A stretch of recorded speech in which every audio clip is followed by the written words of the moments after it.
Welcome to Buckets. This is Action Network's WNBA betting podcast. I'm your host, Maria Marino. Excited to be back with Jay Money. It's been a minute. Good to see you, as well as Brian Fonseca. We're going to be breaking down the slate for Tuesday, September 10th. We got 3 games. So let's get a best bet from each of you. Jay, what do you got? Give me the Liberty and Wings over 170. Brian? LA Sparks under 74.5 team total against the Connecticut Sun. Running it back from the best bets file a couple days ago, which hit. Yes. I remember that. I remember maybe a little congratulatory Slack from yours truly to you when that hit. All right, but let's get into each matchup now in depth and, just talk all this through, because I think the slate is a little bit tricky. We're getting to the point where we know a couple of teams are out of the playoffs, completely. How does that affect things? And let's start with the Liberty visiting the Wings. So this is an 8 p.m. Eastern tip on CBS Sports Network. I'm seeing Liberty favored by 9.5. I just saw a 9 out there, so that is a little more favorable on the Liberty side. But just to set the stage here, I don't know. The Liberty, they haven't looked like their best selves lately, I would say. They're 5-5 against the spread since the Olympic break. Last game was Sunday at home, squeaked by Vegas without Asia Wilson playing. But Naja Laney Hamilton's banged up again. Same right knee that she had the surgery on earlier this summer, but is questionable for Tuesday. I wouldn't be surprised if they give her a rest. Dallas, on the other hand, for a minute there, it was looking promising. Thought they might have a chance to sneak into the playoffs. Absolutely not. They've lost 4 in a row now, straight up and against the spread. They last played Sunday at Chicago, and they are eliminated from playoff contention. Season series here, Libs are 2-0 straight up, 1-1 against the spread. First matchup was on August 20th. They covered. 2 days later, played again. Dallas covered. Sabrina Ionescu did not play in either of these games. And so this is why, this is getting a little bit tricky here. And the last thing I'll say, motivation-wise, I do think New York is going to want to keep fending off Minnesota, who are 3 games back in the standings. So, Jay, I'm going to start with you. Just your overall, thoughts on this spot. Well, first off, you have to find a way to fade the Wings defense. I'm not going to down them too much, because that's when they'll try and play some defense. But, they're going up against probably one of the best offensive teams in the WNBA. Like you said, Sabrina's going to be playing this time around. I think they can do whatever they want here on offense. And they're missing their best defender as well. They're not playing Laney Hamilton in this game. They need her, obviously, for the playoffs. This team is really primed to go on a championship run this season. And that's something I want to talk about just for a second. This is really in any sport. When you get towards the end of a regular season and you have the team that's favored to win the championship, they have their eyes set on a bigger goal. These little games don't matter. Even though they want to win, they're not going crazy in these type of games trying to risk injury to their top stars. They're probably not going to be given full effort on the defensive end as well. So, and they know that they can win this game with offensive weapons as well. Wings defense is one of the worst defenses we've seen in all of basketball, in recent basketball history, any league. But I just feel like 170 is a little too low. I think this number should be somewhere around 173, 175. I will take the over in this game. I think the Liberty they should go over their team total in this game as well. The Liberty could really put up 100 points in this game. I wouldn't be surprised if they put up 110 versus this bad Wings defense. They're not going to the playoffs. So I feel like this is a spot where we will see an up and down type of game. And I wouldn't be a bit surprised to see this game in the 190s, in my opinion. So I will take, I'm actually really comfortable with taking the over 170 in this spot. Well, as you mentioned, the defense has been really bad. I think if there's any doubt in the Dallas motivation, the defense is just going to be worse.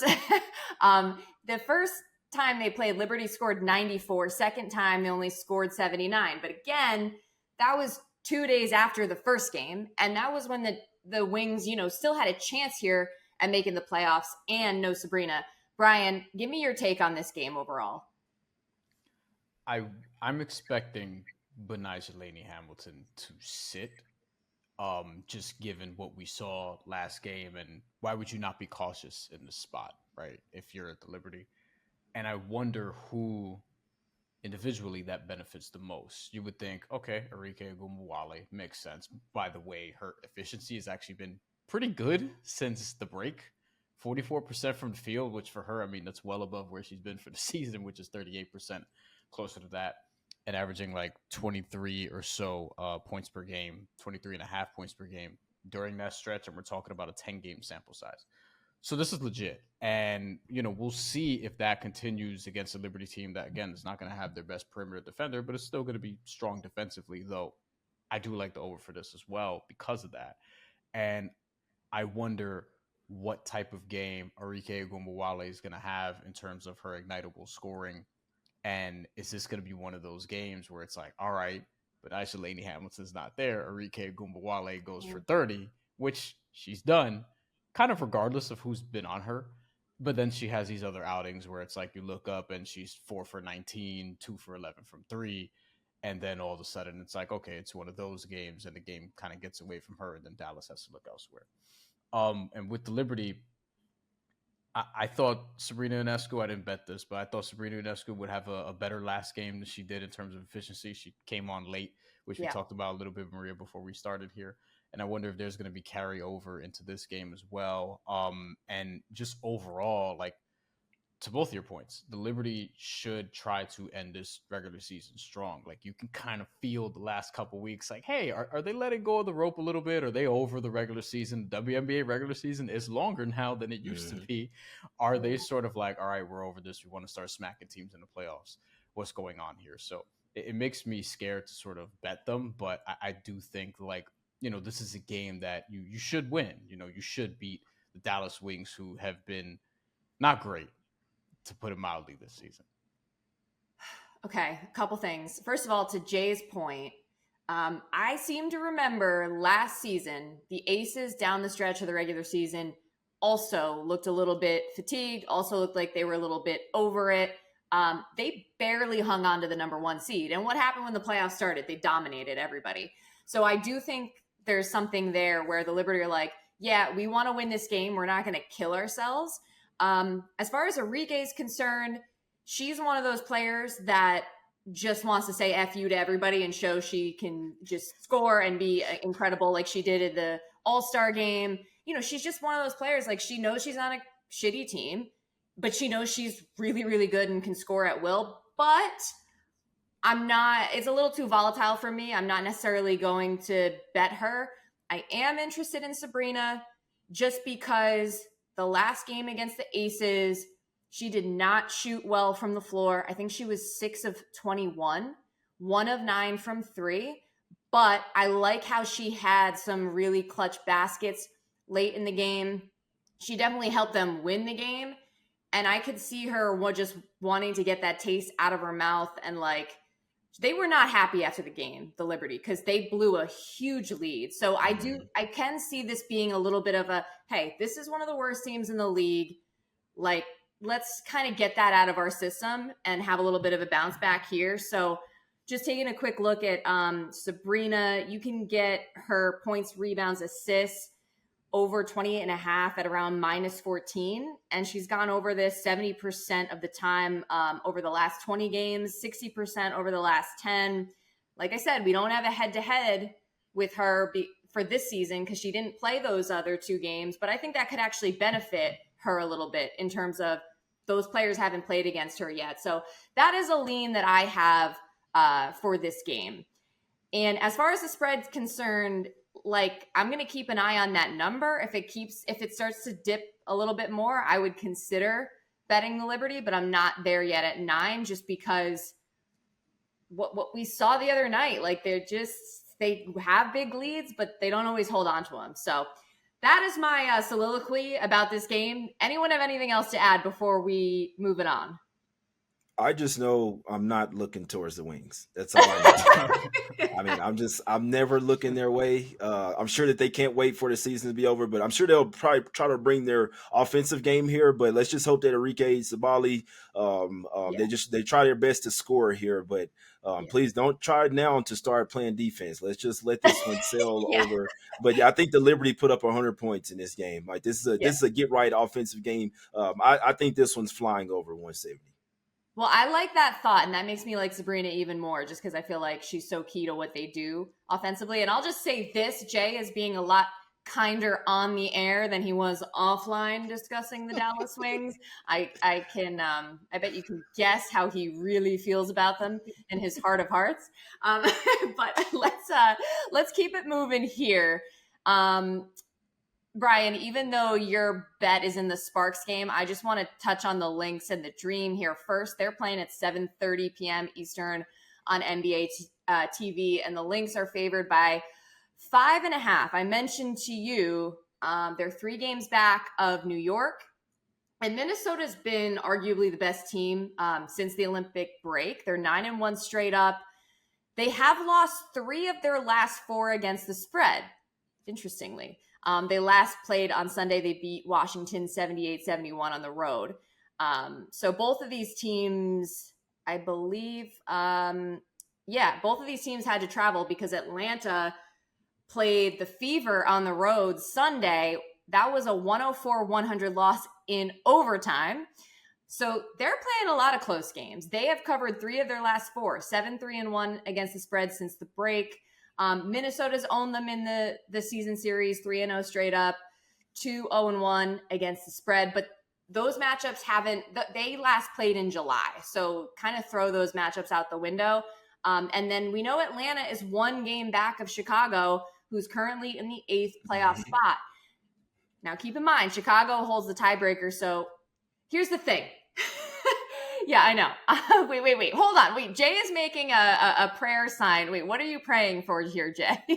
I'm praying that the Dream can get their heads out of their butts and win a game. And obviously, it's going to be hard versus the Lynx, but I'm praying that the Dream can get their. I think they're the most deserving team of that 8th seed. But they've been playing around. They should have just won versus the Fever the other day. Had a double-digit lead and then let it go into overtime and lost the game. So those are the type of games that the Dream really needed. But they're still not out of it. They just need the Sky to lose some games, and they have to obviously pick up some wins. But this is a huge game for the Dream here if they want to try and make the playoffs. So I'm hoping and praying that they can win this game, but I don't know if I could bring myself to bet on it. And that's the thing. Like to me, I don't feel confident in either side against the spread here, just because the Dream are so motivated. They have been playing close games. Theoretically, the Lynx should smack them. They're the far better team.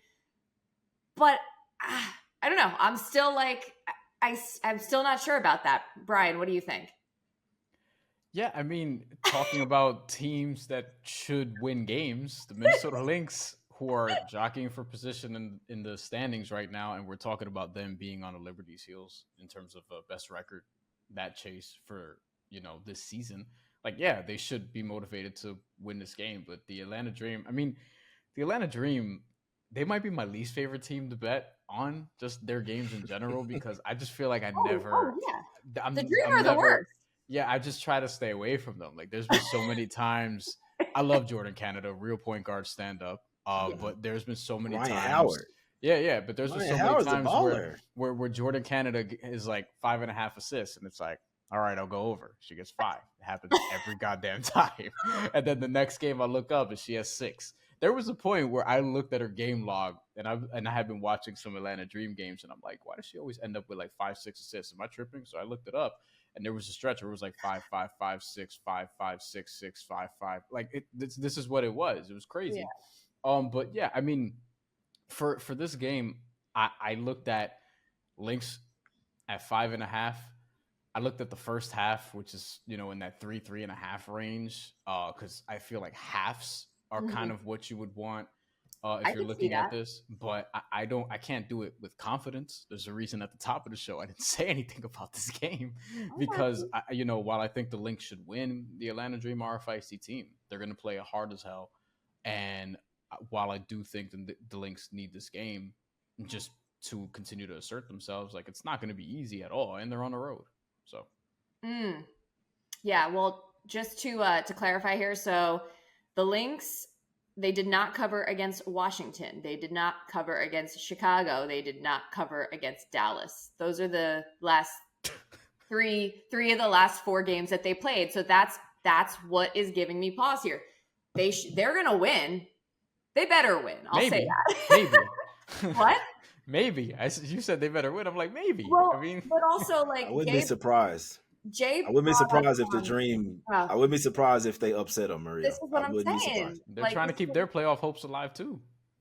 uh, don't I know it? But Yeah. and this is the thing that Jay was talking about Ryan Howard. Like some nights Ryan Howard looks like a goddess and she's scoring 30 points, and then other nights, like I don't know what's going on. Their offense is just not humming. So yeah, that's where we are with this game. This is one of those games. The other thing about this, you alluded to this before, but this is third game in 5 nights for the Dream. Yeah. And the last 2 were both in overtime. Yeah. So, Yeah. and now you're traveling. I mean, it's not a super long trip. I've never done this trip, so somebody could educate me. But Indiana to Minnesota geographically, at least when I look on a map, it doesn't look like it's that far. But, still, you have to travel. So I think it's. I mean, Indiana It's in to Atlanta. Atlanta. Back They're to going Atlanta. they're going back. And then They're going back Minnesota. home. My mistake. I think Minnesota was at Washington and they're going to Atlanta. So all like East Coast, but still like a pain in the ass. I mean, they just played Sunday. No, at Indiana to Atlanta makes us further. Yeah. Because now you're leaving the Midwest. True. Look, culturally, it's a very different place than Indiana. That's the other piece of this that we can't like. So again, third game in 5 nights. The first 2 were in overtime. Yes. You had to go from Atlanta to Indiana, back to Atlanta. Ooh, And, we'll see. This is making me think. I wonder what the Dream team total is, because the Lynx might have the best defense now. Like they are up there with their defense, and the Dream, like you're saying, they played all these games here in the last few days and they went overtime in back-to-back games. So, I mean, Lynx 76.5. Lynx team total over is 82.5, and the Dream, I'm seeing 77.5. Yeah, I see 70. I see 76, but yeah, obviously, yeah. I mean, that's it. That's what Juice said, minus 125. So obviously, shop around. Yeah, I mean that's something I would think about. I got to look into that further, but something to think about given the fatigue, and even again when you have one of these games where this is a playoff game for the Dream, basically. Like you might be a little tight. Like I could see this being a defensive type of battle. Like that's kind of how Minnesota's been playing. Brian, now what are you laughing at? Now? No, because I thought the same thing. So the total is 159.5. Ooh. And I'm kind of like, all right, is this a dead leg spot for Atlanta because of the 2 overtime games? And this is just a slog defensively. Like, are we gonna look up and it's like 74-71 with 1:38 left? Yeah. I feel like this is going to be a fun game to sweat, but I'm not sure if I want any piece of it. Yep. I think that's totally fair, but hopefully we at least gave some ideas of where to go if you want to bet this game. And like I said, I think there might be something there with the Dream and the total. Let's move on to the last game here, the nightcap. The Sun visiting the Sparks, 10 o'clock Eastern, and the Sun are favored by 10.5. They have beat the Sparks all 3 meetings this season, but only 1-2 against the spread. These 2 teams just played on Sunday. Connecticut, they were favored by 11 and they won and covered. But prior to that, Connecticut lost to Vegas and Seattle, and they've been a little up and down too. Like, I don't know. I thought that when they got Marina Mabrey that this team was going to everything was going to kind of fall into place.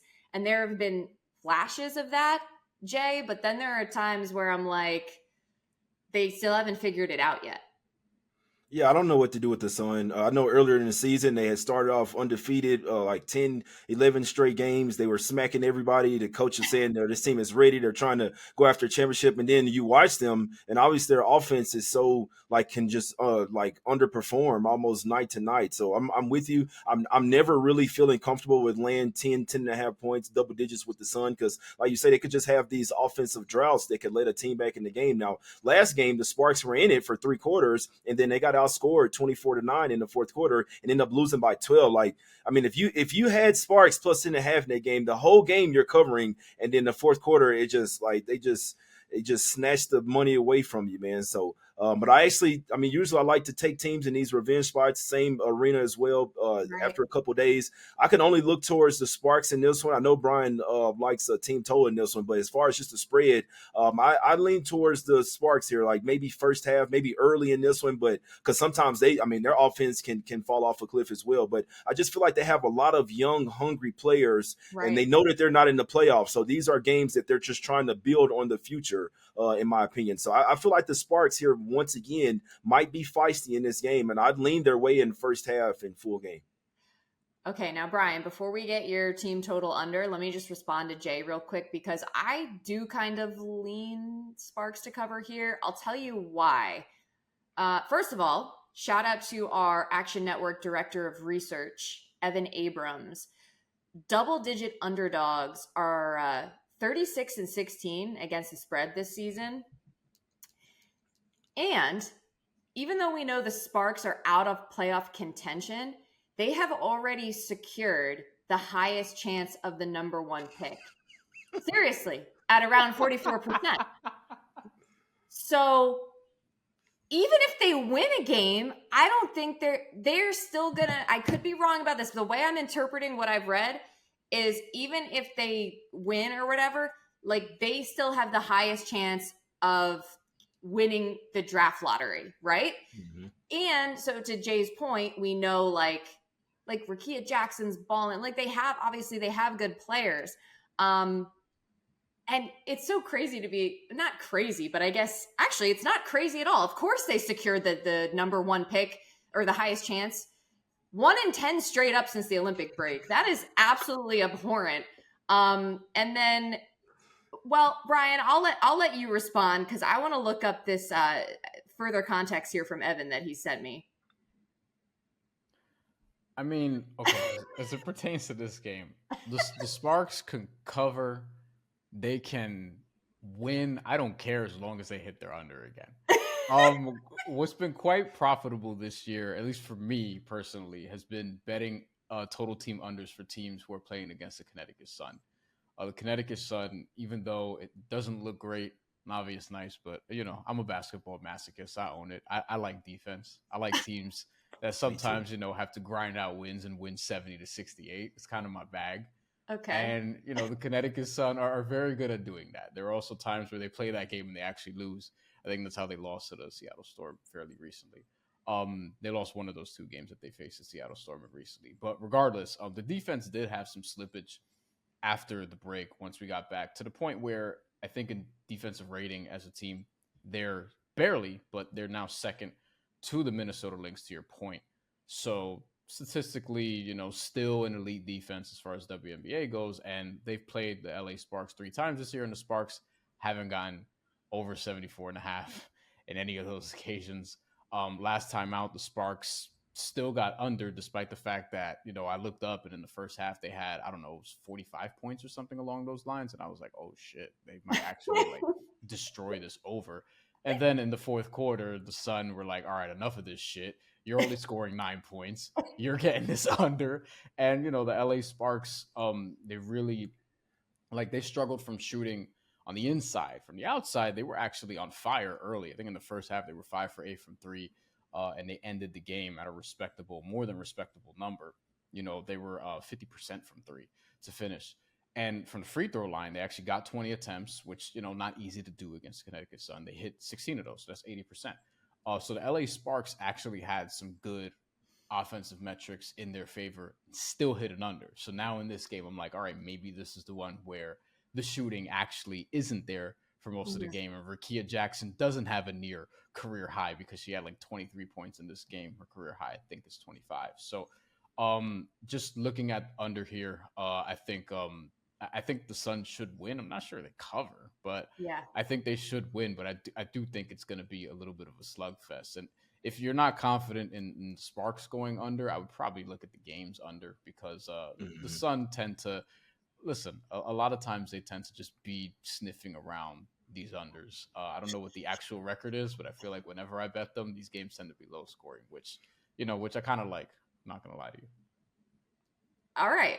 That's fair. So LA Sparks under. Totally fine. By the way, for the full game, the total is at 158.5 for whatever that's worth. Higher than I thought. And just an FYI, just to kind of elaborate on what I said from Evan in terms of the double-digit dogs. So in the last like 20 years, this is like the second most ROI. I think it was 36 and 17. I might have said 16 before, as far as the record ATS for double-digit dogs. But the ROI for this year is 31%. You would be up like $1,600 if you would just Jesus. like, just faded these double-digit faves. So something to keep in mind. Apparently back in 2015, the ROI was 34.5%, but less than half of the profit, if that makes sense. So anyway, just nifty little numbers there. Some of us who have been struggling with the S&P 500 lately will gladly take that. Yeah. Right. Okay. Any closing thoughts on this game? We know we're fading the sparks a little bit here. Jay, anything else before we head out? No, it's about it for me. I mean, that actually makes me feel a little better about possibly putting some on the Sparks that they've already have the highest chance to get the number one pick. So I mean, a win, which I don't think they'll win this game because obviously the Sun need their wins as well. If they want any chance to get the number 2 seed, they should win this game. I mean, they were down to the Sparks, man, and for like 2.5 quarters, they were losing to the Sparks in that first matchup a few days ago. So I do think the Sparks have the pieces that can off the bench as well. They can keep this game within double digits. So I think that there might be worth the crack in either in the first half or the full game. One of those. I think the Sparks might be able to keep this game close. Very nice, very nice. Well, look, guys, we got 2 weeks until the playoffs, maybe not even. So we got to kind of get through this stretch here where we're taking into account these teams that are in it, that are out of it, rest spots, all those fun things. But Brian Fonseca, Jay Money, great to have you guys back on Buckets WNBA. Thank you so much, because I mean, this was fun. This was like 28 minutes of pure comedy. So thanks, guys. Anytime. Let's do it again sometimes. All right, cool. And as per usual, I will be back Friday with more best bets. If you like what you hear, please rate and review the podcast. Download the award-winning Action app if you haven't yet. We will log our picks. So if we change some of these leans into picks, you will find those on the Action app. Thanks again for listening, and let's get buckets.